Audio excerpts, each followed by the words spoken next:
প্রিয় বন্ধুরা, আজকের প্রার্থনায় আপনাদের সবাইকে স্বাগত জানাই। বন্ধু, আজ আমি আপনাকে একটি শক্তিশালী সত্য স্মরণ করিয়ে দিতে চাই। আমরা যখনই একসাথে পবিত্র মনে প্রার্থনা করি, আর সেটা যেখানেই হোক না কেন, ঘরে বসে, কর্মস্থলে বা যাত্রাপথে, ঈশ্বর আমাদের প্রার্থনা শোনেন। প্রার্থনা আমাদেরকে ঈশ্বরের শক্তি, ঈশ্বরের সান্ত্বনা এবং ঈশ্বরের তাৎক্ষণিক সাহায্যের সাথে যুক্ত করে। বন্ধু, জীবনে অনেক সময় এমন আসে যখন সবকিছু ভারী হয়ে যায় এবং আমাদের মুখে সঠিক শব্দও থাকে না।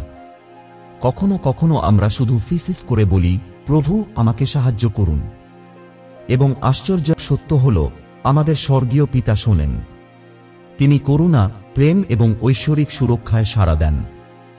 আজ আমরা যখন একসাথে প্রার্থনা করব, আমি আপনাকে অনুরোধ করছি, সবাই একসাথে আমার সঙ্গে একমত হন। ঈশ্বরের বাক্যকে আপনার হৃদয়ের গভীরে স্থির হতে দিন। তাঁর শান্তি আপনার চারপাশ ভরে তুলুক। বন্ধু, আপনি যদি আমাদের চ্যানেলে নতুন হয়ে থাকেন, আমাদের চ্যানেলটি সাবস্ক্রাইব করবেন এবং ভিডিওটি লাইক করবেন। গীতসংহিতা 46 অধ্যায় 1 আমাদের স্মরণ করায়, ঈশ্বর আমাদের আশ্রয় এবং শক্তি, বিপদের সময়ে খুবই উপস্থিত সহায়। বন্ধু, আসুন আমরা সবাই একসাথে একাগ্রচিত্তে আজকের এই প্রার্থনা শুরু করি। হে স্বর্গীয় পিতা, আমরা যিশুর নামে আপনার সামনে আসছি, বিশ্বাসে ঐক্যবদ্ধ এবং সম্পূর্ণ আস্থায় যে আপনি আমাদের শোনেন। আপনার বাক্য নিশ্চিত করে যে যখন 2 বা 3 জন আপনার নামে একত্র হয়, আপনি তাদের মাঝে উপস্থিত থাকেন। প্রভু, যিনি এখন আমার সঙ্গে প্রার্থনা করছেন, তিনি আপনার তাৎক্ষণিক সাহায্য চাইছেন।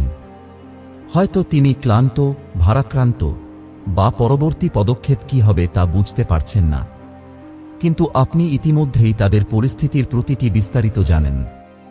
কিছুই আপনার কাছ থেকে লুকানো নয়। প্রার্থনা শুরু হওয়ার আগেই আপনি তাদের অশ্রু দেখেছেন, তাদের চিন্তা শুনেছেন এবং তাদের জন্য পথ প্রস্তুত করেছেন।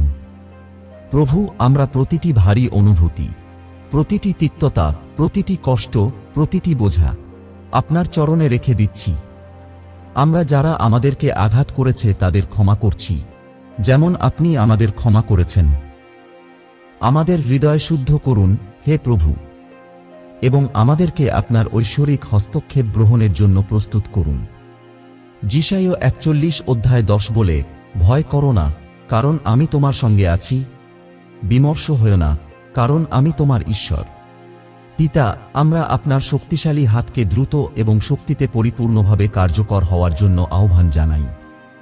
যে ব্যক্তি এখন শুনছেন, তার কাছে পরিস্থিতি জরুরি মনে হতে পারে, সময় যেন ফুরিয়ে যাচ্ছে বলে মনে হতে পারে, কিন্তু আপনি কখনো দেরি করেন না। আপনার সময় সর্বদা নিখুঁত। আপনি উদ্ধার করেন, পুনরুদ্ধার করেন, মুক্ত করেন। প্রভু, যিশুর অমূল্য রক্ত দিয়ে তাঁদের ঢেকে দিন।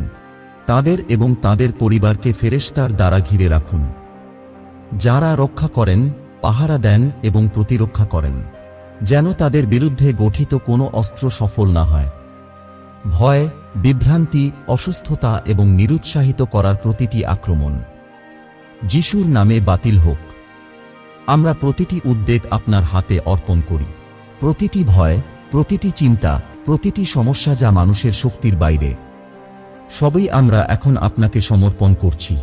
তাদের মন শান্তিতে ভরে দিন, হৃদয়কে আত্মবিশ্বাসে ধরুন এবং তাদের ঘরকে আপনার উপস্থিতিতে পূর্ণ করুন।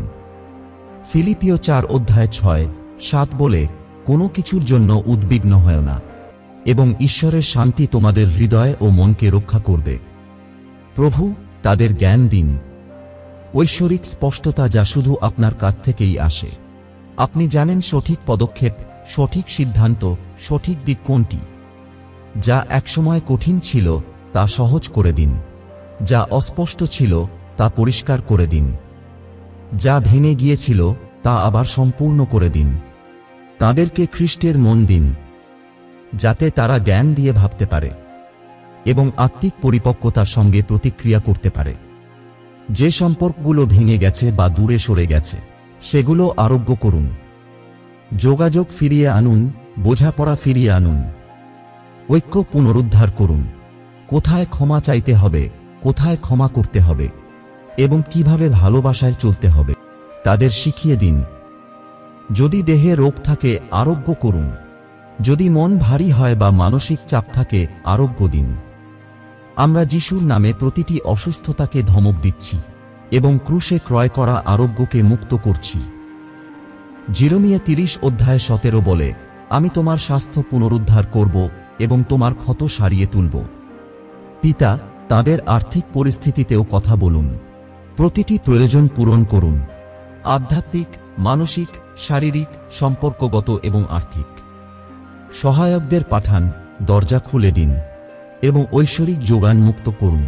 এমন সুযোগ দিন যা কোনো মানুষ প্রস্তুত করতে পারে না। আপনার অনুগ্রহ যেন ঢালো স্বরূপ তাদের ঘিরে রাখে। আমরা শান্তি ঘোষণা করি, তাদের ঘরে শান্তি, তাদের সিদ্ধান্তে শান্তি, তাদের ভবিষ্যতে শান্তি। প্রতিটি ঝড় থামিয়ে দিন, প্রতিটি ভয় নীরব করুন এবং আপনার উপস্থিতি যেন এই মুহূর্তে গভীরভাবে অনুভূত হয়। পবিত্র আত্মা দ্বারা তাদের পরিচালনা করুন এবং বিজয়ের পথে নিয়ে যান। রোমিও 8:28 মনে করায়, যারা ঈশ্বরকে ভালোবাসে তাদের জন্য সবকিছুই মঙ্গলের জন্য কাজ করে। প্রভু, খ্রিস্টের আলো যেন যেখানে তারা যায় সেখানেই জ্বলুক, অন্ধকার পালিয়ে যাক, আপনার উদ্দেশ্য পূর্ণ হোক। এবং এই প্রার্থনাটি হোক পরিবর্তনের, অগ্রগতির এবং অলৌকিকতার সূচনা। আপনার বাক্য কখনো ব্যর্থ হয়ে ফেরে না এবং আমরা সম্পূর্ণ বিশ্বাসে দাঁড়িয়ে আছি যে আপনি এখনই কাজ করছেন। পিতা, আমাদের কথা শোনার জন্য আপনাকে ধন্যবাদ, সাড়া দেওয়ার জন্য ধন্যবাদ, তাৎক্ষণিক সাহায্য দেওয়ার জন্য ধন্যবাদ। আমরা বিশ্বাস করি, আমরা গ্রহণ করি এবং আমরা আপনাকে সমস্ত গৌরব দিচ্ছি।